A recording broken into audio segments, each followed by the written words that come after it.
श्री देवी महात्म्य अध्याय 5. देवी दूत संवाद. श्री गणेशाय नमः. श्री देवेन नमः. मेधा ऋषी सुरत राजाला म्हणाले, हे राजा, आता मी तुला महासरस्वतीचे आख्यान सांगतो. हा देवीचा तिसरा अवतार आहे. ते भगवतीचे चरित्र श्रोत्यावक्त्यांना पावन करणारे आहे. हे चरित्र पुन्हा पुन्हा श्रवण पठन करण्याची इच्छा होते. पूर्वी शुंभ आणि निशुंभ नावाचे 2 दैत्य होते. ते अत्यंत पराक्रमी, दृष्ट व क्रूर होते. त्यांनी खडतर तपश्चर्या करून ब्रह्मदेवाला प्रसन्न केले. मानव, मृग, पक्षी, देव इत्यादी योनीतील पुरुषांपासून आम्हाला मृत्यू न यावा, आम्ही अवध्य व्हावे असा वर मागितला व ब्रह्मदेवाने तथास्तु म्हटले. स्वतःच्या सामर्थ्याचा अतिशय गर्व असलेल्या दैत्यांनी इंद्राच्या हातून त्रैलोक्याचे राज्य हिरावून घेतले. त्यांनी देवांचे यज्ञभागही हिरावून घेतले. ते दोघेच सूर्य, चंद्र, कुबेर, यम आणि वरुण यांचे अधिकार गाजवू लागले. वायू आणि अग्नी यांचेही कार्य ते दोघे दैत्यच करू लागले. त्या दैत्यांनी सर्व देवतांना अपमानित, राज्यभ्रष्ट, पराजित व अधिकारहीन करून स्वर्गातून घालून दिले.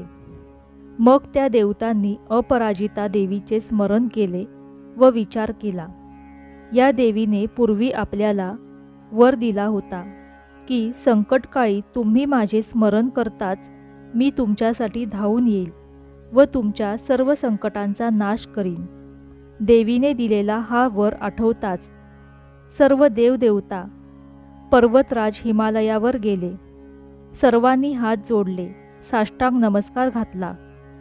त्यांच्या ठिकाणी अष्टसात्विक भाव निर्माण झाले. त्यांनी देवीची यथाविधी षोडशोपचारांनी पूजा केली.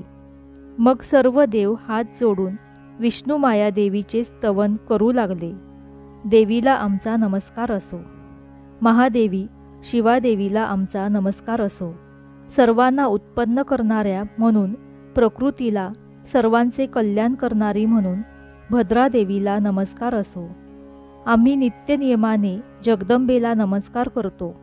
नित्या, गौरी, धात्री, ज्योत्स्ना, चंद्ररूपिणी, सुखस्वरूपा देवीला आमचा नमस्कार असो. शरणागतांचे कल्याण करणाऱ्या रिद्धिसिद्धिरूपी देवीला आम्ही वारंवार नमस्कार करतो. नैतृत्ती, राजलक्ष्मी, शर्वाणी, शिवपत्नी जगदंबेला नमस्कार असो. दुर्गा, दुर्गपारा, सारा, सर्वकारिणी, ख्याती, कृष्णा, धूम्रादेवीला आमचा नमस्कार असो. अत्यंत सौम्य व अत्यंत रौद्र रूप देवीला आम्ही पुन्हा पुन्हा नमस्कार करतो. जगाच्या आधारभूता कृती देवीला आम्ही नमस्कार करतो. जी देवी सर्व प्राण्यांच्या ठिकाणी विष्णुमाया नावाने असते, त्या देवीला आमचा पुन्हा पुन्हा नमस्कार असो. ज्या देवीला सर्व भूतांच्या ठायी चेतना असे म्हणतात, ती जगदंबा सर्व प्राण्यांच्या ठिकाणी बुद्धिरूपाने असते, तिला आमचा वारंवार नमस्कार असो. जी देवी भूतमात्रात सदैव निद्रारूपाने असते, जी चंडिका देवी सर्वांच्या ठिकाणी क्षुधारूपाने राहते, त्या देवीला आमचा सदैव नमस्कार असो. जी देवी सर्व भूतात छायारूपाने असते, जी देवी सर्व प्राण्यां शक्तिरूपाने असते, तिला आमचा नमस्कार असो. जी देवी सर्व प्राण्यां तृष्णारूपाने असते, जी देवी सर्व प्राण्यां शांती क्षमारूपाने वास्तव्य करते, त्या देवीला आम्ही पुन्हा पुन्हा नमस्कार करतो. जी देवी सर्व प्राण्यांच्या ठिकाणी जातीरूपाने वास्तव्य करते, जी देवी सर्व प्राण्यां लज्जारूपाने वास्तव्य करते, तिला आमचा पुन्हा पुन्हा नमस्कार असो. जी देवी सर्व प्राण्यां शांतीरूपाने वास्तव्य करते, जी देवी सर्व प्राण्यां श्रद्धारूपाने वास्तव्य करते, तिला वारंवार नमस्कार असो.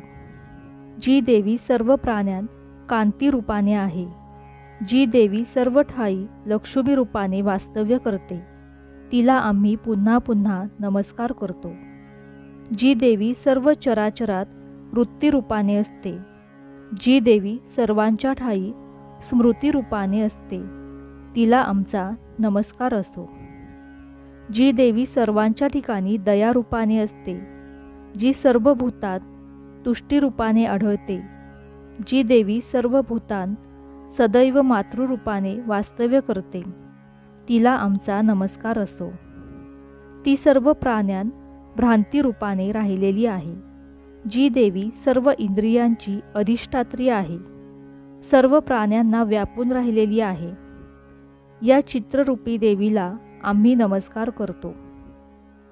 पूर्वकाली इष्टप्राप्तीसाठी देवदेवतांनी जिचे स्तवन केले होते, त्याचप्रमाणे देवराज इंद्राने अनेक दिवस जिची सेवा केली होती, ती कल्याणाचे साधनभूत असलेली ईश्वरी आमचे कल्याण करो, मंगल करो व आमच्या सर्व आपत्तींचा नाश करो.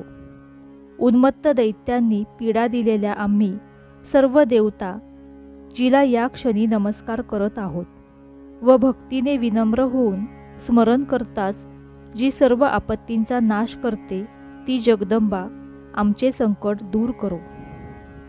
मेधा ऋषी म्हणाले, हे राजा, सर्व देवदेवता देवीचे स्तवन करत होते. त्यावेळी पार्वती देवी गंगाजलात स्नान करण्यासाठी तेथे आली. त्या भगवती देवीने देवतांना विचारले, तुम्ही कुणाची स्तुती करत आहात?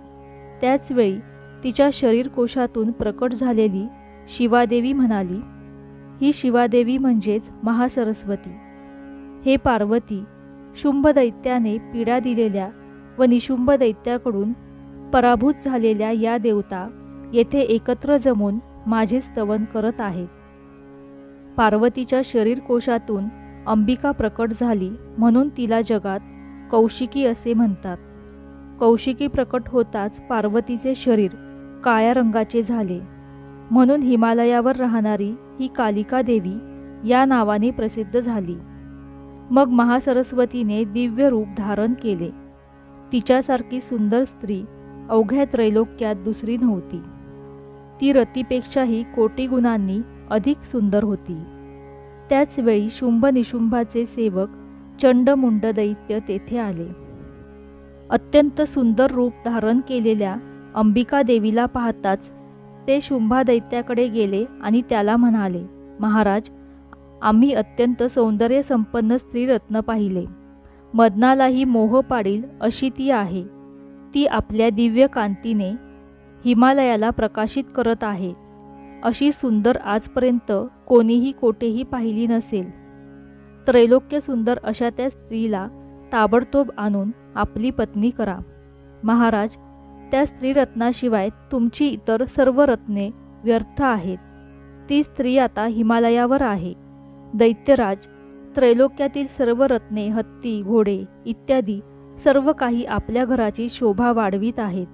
महाराज, आपण इंद्राचा ऐरावत, पारिजात वृक्ष, सप्तमुखी अश्व ही रत्ने बलात्काराने हरण केली आहेत.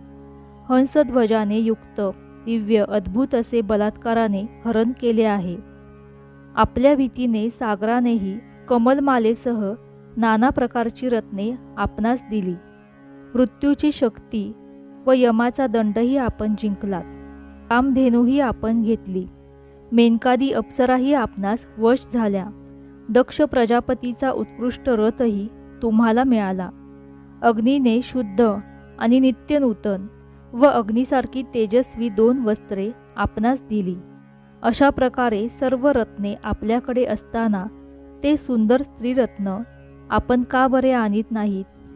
मेधा ऋषी म्हणाले, राजा, चंडमुंडाने असे सांगितले असता शुंभाने महादैत्य सुग्रीवाला दूत बनवून देवीकडे पाठवले व त्याला सांगितले, तू माझ्या आज्ञेने त्या स्त्रीकडे जा व तू तिच्याशी असे बोल की ज्यामुळे ती मला वश होईल व मोठ्या प्रेमाने ती माझ्याकडे येईल. असे सांगून शुंभाने सुग्रीवाला त्या देवीकडे पाठवले. शुंभाने असे सांगितले असता तो सुग्रीव दूत हिमालयाच्या रमणीय प्रदेशात गेला. तेथे देवी होती. तो अत्यंत मंजूळ व प्रेमळ शब्दात देवीला म्हणाला, हे सुंदरी, सौंदर्य संपन्न व देवांचा शत्रू असलेल्या शुंभ राजा हा आता त्रैलोक्याचा अधिपती आहे. तो शूर असून सर्वांना अजिंक्य आहे. तुझ्या सौंदर्याचे वर्णन ऐकून तो तुझ्यावर मोहित झाला आहे. त्याने मला तुझ्याकडे दूत बनवून पाठवले आहे. त्याची आज्ञा सर्व देवता एकमुखाने मानतात. कोणीही त्याची आज्ञा मोडण्याचे धाडस करत नाही. त्याने सर्व देवदेवतांना पराभूत केले आहे. त्याने तुला एक संदेश पाठवला आहे, तो ऐक. हे सुंदरी, मी सर्व देवतांनाही जिंकले आहे व त्रैलोक्याचे राज्य करत आहे. मी सध्या देवांचे यज्ञभागसुद्धा ग्रहण करत असतो. त्रैलोक्यात जेवढी म्हणून श्रेष्ठ रत्न आहेत ती सर्व माझ्या अधिकारात आहेत.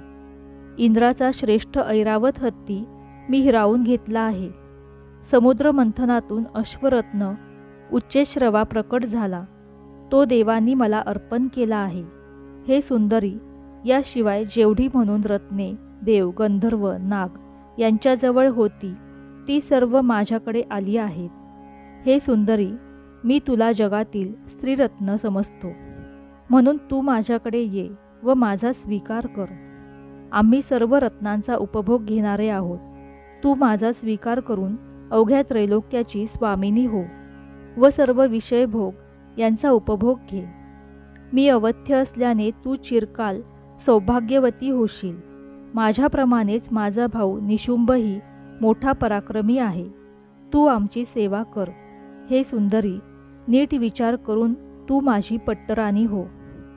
मेधा ऋषी सुरथाला म्हणाले, हे राजा, दूताचे ते बोलणे ऐकून ती कल्याणमयी भगवती दुर्गादेवी हसू लागली. मग ती देवी गंभीर स्वरात म्हणाली, हे दूता, तू सांगितलेस ते सर्व सत्य आहे. त्यात असत्य काहीही नाही. शुंभ त्रैलोक्याचा स्वामी आहे व निशुंभसुद्धा त्याच्यासारखा पराक्रमी आहे. तो शुंभ महापराक्रमी, शूर व मदनासारखा सुंदर आहे. परंतु विवाहसंबंधी मी जी प्रतिज्ञा केली आहे ती खोटी कशी करू? पूर्वी मी माझ्या सखीसह खेळत असता स्वतःच्या शरीरबलाच्या गर्वामुळे मी एक प्रतिज्ञा केली होती.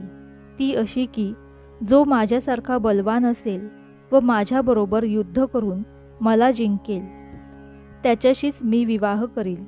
म्हणून महादैत्य शुंभाने किंवा निशुंभाने स्वतः यावे व युद्ध जिंकून माझे पाणिग्रहण करावे. यासाठी उशीर नको. देवीने असे सांगितले असता दूत म्हणाला, हे देवी, तू मोठी अहंकारी दिसतेस. माझ्यासमोर असे तू बोलू नयेस. देवांना जिंकलेल्या शुंभाला जिंकण्याची इच्छा तू कशी काय करतेस? शुंभाला जिंकेल असा त्रैलोक्यात कोणीही नाही. इतर दैत्यांच्या बरोबर सुद्धा देव युद्धात टिकू शकले नाही. मग तू एकटी स्त्री शुंभाशी युद्ध कशी करू शकशील?